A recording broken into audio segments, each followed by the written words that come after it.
साथियों, स्वागत है आप सबका एक बार फिर से आपके अपने YouTube चैनल डिफेंस नगरी पे। साथियों, आप सब जानते हैं आज के समय में एनडीए और सीडीएस हर गरीब या लोअर मिडिल क्लास बच्चे का सपना होता है। उसको कैसे क्रैक करना है, कैसे आप सफलता पाएं, उस चीज को लेके आज हम एक ऐसे शख्स के पास पहुंचे हैं जिन्होंने ना सिर्फ 2 बार एनडीए क्रैक किया बल्कि 1 बार सीडीएस भी क्रैक कर चुके हैं और एसएसबी में इनको सफलता नहीं मिली है। ये बहुत ही गौरव का क्षण है कि जिस हॉस्टल में हम रहते थे पटना में, उसी हॉस्टल के राहुल जी हैं हमारे। आज इनसे बात करेंगे और बात करने का मेन उद्देश्य ये रहेगा कि जितने भी बच्चे हैं जो सोचते हैं कि मुझसे तो एनडीए निकल भी नहीं सकता है, खासकर ग्रामीण क्षेत्र के बच्चे, उनके लिए यह वीडियो है। राहुल जी, बहुत बहुत स्वागत है आपका हमारे चैनल पे। धन्यवाद भैया। तो राहुल जी, सबसे पहला सवाल तो ये हम आपसे पूछना चाहेंगे कि बहुत सारे जो कोचिंग वाले हैं या बहुत सारे जो टीचर हैं वो इस चीज को लेके मीडिया में या अपने सोशल मीडिया पे इस चीज का दावा करते हैं, एनडीए में आप जीएटी में इतना नंबर ले आइएगा आसानी से, मैथ में इतना नंबर आसानी से ले आइएगा, आप आसानी से क्वालिफाई कर लीजिएगा। बच्चे क्या होते हैं कि उनको लगता है कि ये बहुत ही आसान है एनडीए निकालना। तो इसका तथ्य क्या है, कितना इसमें फैक्चुअल बात रियलिटी है, कितनी इसमें मिथ्या है, आप इसको सबसे पहले क्लियर कीजिए।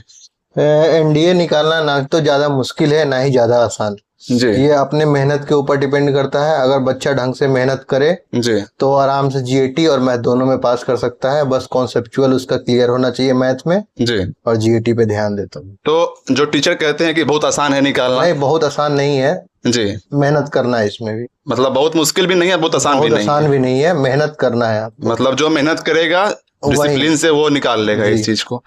राहुल जी, सबसे पहला दूसरा सवाल हम आपसे ये पूछना चाहेंगे कि अब बच्चे का मेन सवाल रहता है कि हम तैयारी कहाँ से शुरू करें।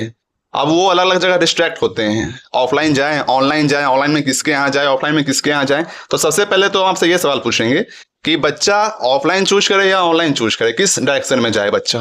अगर आपके पास समय और सक्षम है आप ऑफलाइन कोचिंग ज्वाइन करने के, जी, तो आप ऑफलाइन कोचिंग, क्योंकि वहां पे आपको एक कंपटीशन फील होगा जिसके चलते आप मेहनत करेंगे। जी, नहीं तो अगर आप असक्षम हैं तो आप ऑनलाइन भी कोर्स लेकर के आराम से पढ़ सकते हैं। जी, यूट्यूब पे बहुत कोई टीचर हैं जिनसे आप पढ़ सकते हैं। जैसे हम मैथ का सजेस्ट करेंगे, देवेश सर, जी, ड्रीमर से हैं वो, जी, उनका हम क्लास करते हैं। अच्छा, तो मतलब सिलेक्शन दोनों जगह से हो सकता है, ऑफलाइन से भी ऑनलाइन से भी। जो ये बना हुआ है कि ऑनलाइन से नहीं होता है ऑफलाइन से होता है, ये इस पे आप भरोसा नहीं करते हैं। आप कैसे तैयारी किए थे, आपने ऑनलाइन? हाँ, पहले हम ऑफलाइन यहाँ ज्वाइन किए, फिर दिक्कत परेशानी होने के चलते ऑनलाइन पे हम शिफ्ट हुए और फिर अब रूम पे ही रह के जी पढ़ाई। साथियों, हम बता दें कि इनको हम पिछले 4 साल से जान रहे हैं और पिछले 4 साल से ये पटना में ही रह रहे हैं और उसके बावजूद इन्होंने एनडीए का एग्जाम यहाँ से क्रैक किया है। तो आप तो यहाँ पे ऑनलाइन ही तैयारी करते थे? हाँ, पहले ऑफलाइन था, अभी ऑनलाइन है मेरा। ऑनलाइन? आप ऑनलाइन में किससे तैयारी किए थे आप एनडीए निकालने का, बताइए आप। जीएटी तो मोस्टली जैसे, लेकिन मैथ मेरा देवेश सर से था जी, बस। और जीएटी किस प्लेटफॉर्म से? जैसे बहुत सारे हैं, मेजर कलसी हो गया, डिफेंस वाला हो गया, फिजिक्स वाला। जीएटी मेरा फिजिक्स वाला से ही था, डिफेंस वाला से। अच्छा अच्छा, जी हाँ, जीएटी वहां से हम प्रिपेयर किए 2-3 टीचर से। और मैथ आपने पढ़ा था देवेश शुक्ला से, हाँ। ड्रीमर्स के जो टीचर हैं देवेश शुक्ला सर। अच्छा, तो अब हम अगले सवाल पे ये पहुंचते हैं। अगले सवाल आपसे ये पूछना चाहेंगे, चलिए बच्चा शुरू करता है तैयारी, ठीक है, जो जैसा सक्षम है, जिसके पास पैसा है, समय है, वो अपना जाता है ऑफलाइन के ऊपर, जिसके पास नहीं है वो ऑनलाइन जाता है। अब उसके बाद आता है कि उसके बाद क्या करे, मॉक इसमें कितना इंपॉर्टेंट होता है? मॉक बहुत ही ज्यादा इंपॉर्टेंट है। जितना ज्यादा मॉक दीजिएगा उतना ही ज्यादा आपका चांस बनेगा। जितना मॉक दीजिए उतना ही चांस आपका और नजदीक होते जाए।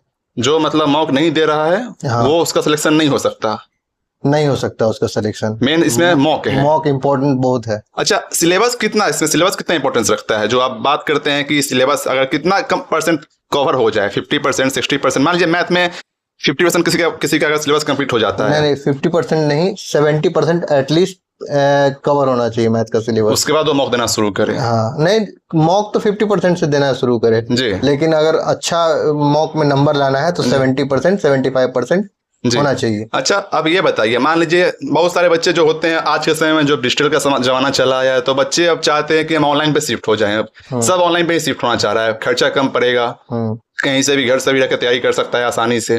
तो ऑनलाइन में अगर कोई बच्चा जा रहा है तैयारी करने के लिए, तो उसको कौन कौन से नियम पालन करने पड़ेंगे? जैसे ऑफलाइन में तो है कि ऑफलाइन में आपको जाना पड़ेगा, नहीं चाहिएगा तो आपका गार्जियन के फोन पे मैसेज चला जाएगा। आप ऑनलाइन बैच ले रहे हैं तो उसको कंटिन्यूअस रखें, जी। लाइव हो सके तो लाइव पढ़े, नहीं तो अगर जो आज क्लास है उसको आज के आज खत्म करें जी। और जो डिस्ट्रैक्शन है सोशल मीडिया जी उसको कम से कम उपयोग करें। तो जैसे आप बोल रहे हैं कि आपने यूट्यूब चैनल पे देखा था वीडियो, तो मतलब इससे तो ये बात भी स्पष्ट हो रहा है कि यूट्यूब पे भी ऐसा कंटेंट है जो ऑनलाइन का ही पैसा पे नहीं कर सकता है, वो यूट्यूब से ही पढ़ के निकाल सकता है। हम यूट्यूब से ही करें अभी, यूट्यूब से ही आपने करा है जी। और सीडीएस का भी जो आपने प्रिपरेशन किया था वो भी मतलब यूट्यूब से ही फ्री ऑफ, वो भी आपने यूट्यूब से ही किया था। मतलब साथियों आप लोग यहाँ पे देख लीजिए, यहाँ पे एक जीता जागता मसाल यहाँ पे आप लोगों को देखने को मिलेगा। जो बच्चा ऑनलाइन ज्यादा फी दे के ऑफलाइन जाता है, जो सोचता है कि यूट्यूब पे तो केवल ऐड आते हैं, केवल कंटेंट नहीं बनाते हैं टीचर लोग, इन्होंने यूट्यूब से जो है सो इन्होंने चैनल का नाम बता दिया है। मैं उसको बार बार नहीं नाम लूंगा, नहीं तो लगेगा कि प्रमोशन हो रहा है। आपको जो सही लगे यूट्यूब चैनल, जिस बच्चे को जो सही लगे, आपको उनका कंटेंट सही लगा आपने उनका पढ़ा, अगर किसी बच्चे का लग रहा है, अर्पित चौधरी का लग रहा है, जो भी अलग अलग कोचिंग है उनका अगर कंटेंट अच्छा लग रहा है वो उनको फॉलो कर सकते हैं। मतलब कंटेंट की कमी नहीं है, रिसोर्स की कमी नहीं है, जिसको जो अच्छा लगे जो सूट करे वो अपना फॉलो करे। जी चलिए अब अगला सवाल आपसे हम ये पूछना चाहेंगे, अभी आप पटना में रह रहे हैं जी, अब बहुत सारे बच्चे इसमें ऐसे भी होंगे जो घर से बाहर रहकर तैयारी कर रहे हैं, गांव में अच्छा नेटवर्क नहीं रहता है, काम बहुत रहता है, या किसी गार्जियन भी उसको बाहर भेज देते हैं ये देख के कि बाहर में अगर कंपटीशन का माहौल है तो वहां पे बच्चा उस माहौल में रह के तैयारी कर लेगा।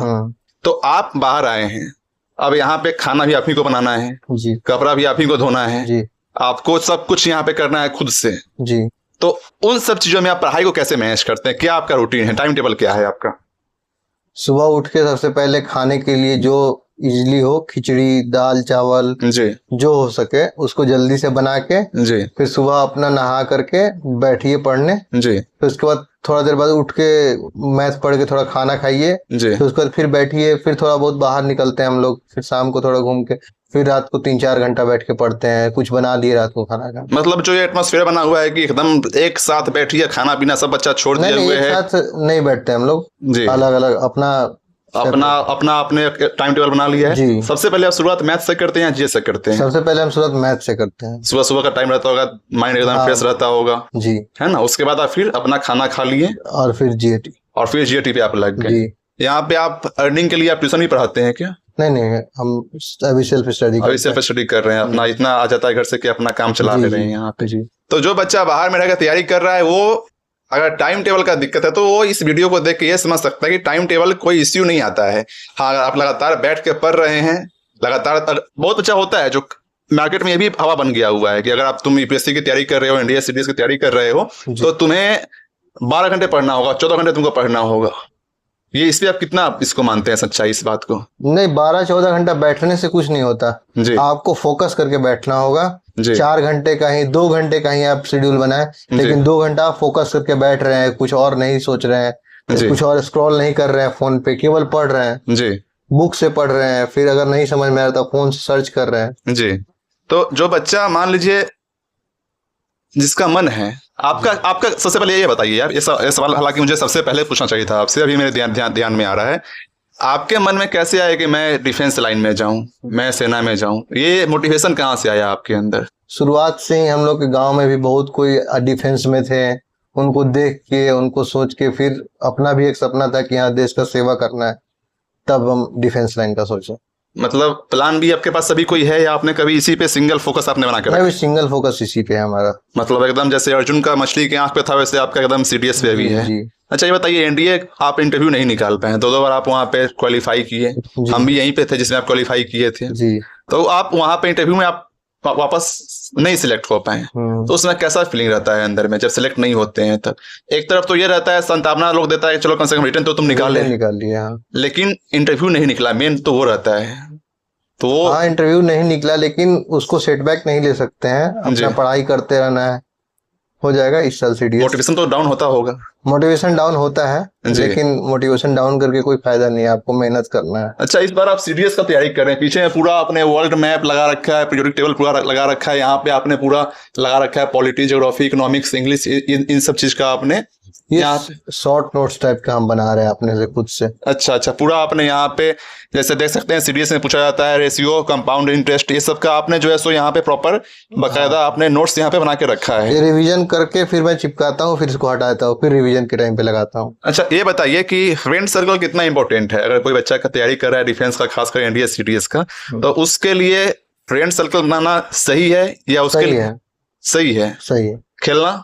खेलना आप दिन भर पढ़ नहीं सकते हैं जी। आपको थोड़ा चाहिए, खेलने का भी टाइम चाहिए, थोड़ा बाहर जाने का भी टाइम चाहिए। आप अकेले में क्रॉस क्वेश्चन नहीं कर सकते हैं, कोई चाहिए आप क्रॉस क्वेश्चन के लिए, जी। क्वेश्चन पूछे, कोई क्वेश्चन फंसे तो आपके पास आए। जी। तो एक मतलब एक सर्कल होना चाहिए 2-3 लोगों का, जिससे आप डिस्कस कर सकें। मतलब पढ़ाई करने वाले लोगों हाँ, का। पढ़ाई करने वाले लोग ग्रुप जो कि डिस्कस कर सके। जी, और जिनको खेल में इंटरेस्ट है वो खेल भी अपना खेल सकते हैं, स्पोर्ट्स अपना उसमें पार्टिसिपेट हाँ, कर स्पोर्ट्स कोटा से अपना मतलब उसमें पार्टिसिपेट कर सकते हैं। हाँ, स्पोर्ट्स कोटा तो हो ही गया, मैं वो समझ रहा हूँ, लेकिन जो बच्चे स्पोर्ट्स में, मैं ये पूछ रहा हूँ, जो बच्चे स्पोर्ट्स में पार्टिसिपेट करना चाह रहे हैं जी, वो पार्टिसिपेट इन द सेंस कि pढ़ाई के साथ साथ वो चाहते हैं कि हम स्पोर्ट्स भी खेलें, तो वो बच्चे के लिए आप क्या कहिएगा? क्या वो साथ साथ पढ़ाई के साथ साथ खेल भी एक सकते हैं? लिमिटेड टाइम पे खेल सकते हैं, ये नहीं कि आप पढ़ाई छोड़ के खेल ही रहे हैं। जी, सबको बैलेंस वे में लेके, बैलेंस वे में लेके चलना है। आपका यही कहना? हाँ, शाम में 1-2 घंटा आप निकले, या तो कहीं घूम रहे हैं, पार्क में टहल रहे हैं, या फिर खेल रहे हैं, अच्छा, जो आपको अच्छा लगे। अब फिजिकल पे हम लोग आते हैं थोड़ा। जी। आपका मैंने देखा, आपका बॉडी पूरा एकदम आपने फिजिक अच्छा बना के रखा हुआ है, जी। तो फिजिकल पे कितना मेहनत करना चाहिए बच्चे लोगों को? एक्सरसाइज हो गया, सुबह का योगा हो गया, आप क्या करते हैं? आप योगा करते हैं, जिम जाते हैं, रूम में करते हैं, जब टाइम मिला तब नहीं करते नहीं, हैं? शाम को रनिंग, अच्छा। वहीं घूमने के टाइम पे जी। आप यहाँ पे कॉलेज है पटना कॉलेज, उसमें जाके रनिंग कर सकते हैं। जी। तो अपने मन से 15 से 20 मिनट रनिंग कीजिए, फिर जी। हो गया। फिलहाल फिजिकल के लिए यही कर रहे हैं। मतलब फिजिकल भी, जितना बच्चे का पढ़ाई इंपॉर्टेंट है उतना ही फिजिकली स्ट्रांग होना भी इंपॉर्टेंट जी। है, क्योंकि इसमें तो मेंटली और फिजिकली दोनों स्ट्रांग मांगता है डिफेंस में, है कि नहीं? तो अभी आप सीडीएस की तैयारी कर रहे हैं, है ना? आपका फर्स्ट अटेम्प्ट निकला, उसमें भी आप एसएससी में डिस्क्वालीफाई हो गए। जी। इस बार का क्या चांस लग रहा है आपको? इस बार चांस है, पूरा चांस है। रिटर्न निकलने का तो चांस चलिए हम मानते हैं, एसएससी इस का बार इंटरव्यू भी क्लियर हो जाए। इस बार इंटरव्यू का भी आप पूरा अपना झंडा गाड़ के आएंगे। जी। तो साथियों, ये थे हमारे साथ राहुल जी। आप कैमरामैन से हम एक बार दरखास्त करेंगे कि आप थोड़ा एक बार इनका रूम दिखा दीजिए। बच्चे जो है बाहर में जो रहते हैं, वो कैसा बच्चा तैयारी करता है, किस माहौल में तैयारी करता है। मैं एक बार रिक्वेस्ट करूंगा कैमरामैन से कि आप एक बार इनका रूम का ओवरऑल व्यू दिखा दें। ये राहुल जी का रूम है, जहां से इन्होंने 2 बार एनडीए निकाला, सीडीएस निकाला एक बार, और इस बार जो तैयारी कर रहे हैं इसमें ये कहना चाह रहे हैं कि इस बार सीडीएस भी निकलेगा। इनका मानना है कि आप खेल में भी रुचि ले ले, ऐसा नहीं कि अब दिन भर खेलते रहें, टीवी देखते रहें, मैच देखते रहें। आप पार्टिकुलर टाइम पर जाके खेल भी खेल सकते हैं, क्योंकि आप कोई साधु संत है नहीं जो आप बैठ कर ध्यान कीजिएगा आपको मेडिटेशन हो जाएगा। आपको अगर एकाग्र दिमाग को करना है तो आप केवल स्पोर्ट्स नहीं, उस दिमाग को एकाग्र कर सकते हैं। ये इनका मानना था। राहुल जी, हम आशा करते हैं कि आपका सीडीएस इस बार निकल जाए, और सबसे पहला इंटरव्यू आपका हम ही लेंगे अगर आपका इंटरव्यू निकलता है तो। बोलिए, वचन है आपका ये पक्का। तो ये इनका रूम था साथियों पूरा, इनका हमने इनसे इंटरव्यू ले लिया। आप देख सकते हैं यहाँ पे इन्होंने पूरा अपना नोट्स चिपका के रखा है। यहाँ पे इन्होंने 1 लाइनर का, एनसीईआरटी का ये सब बना के रखा है। हालांकि एनसीईआरटी भी इसमें काम आता है ना? हाँ, एनसीईआरटी बहुत काम आता है। एनसीईआरटी ही मेन है इसका पैटर्न, है कि नहीं? एनसीईआरटी मेन, ये तो आप लोगों को पता ही है साथियों, एनसीईआरटी क्या है वो तो आपको हर कोचिंग वाला बता ही देगा। बच्चा तैयारी कैसे करता है पटना में आकर के दिखाने का मेरा मेन मकसद यही था।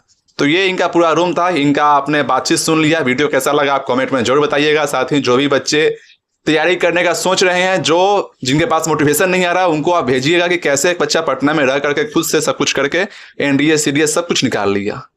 आशा करता हूँ ये वीडियो आपका बहुत ही महत्वपूर्ण लगेगा। इसी के साथ मिलता हूँ अगले वीडियो में। धन्यवाद राहुल जी, धन्यवाद। जय हिंद।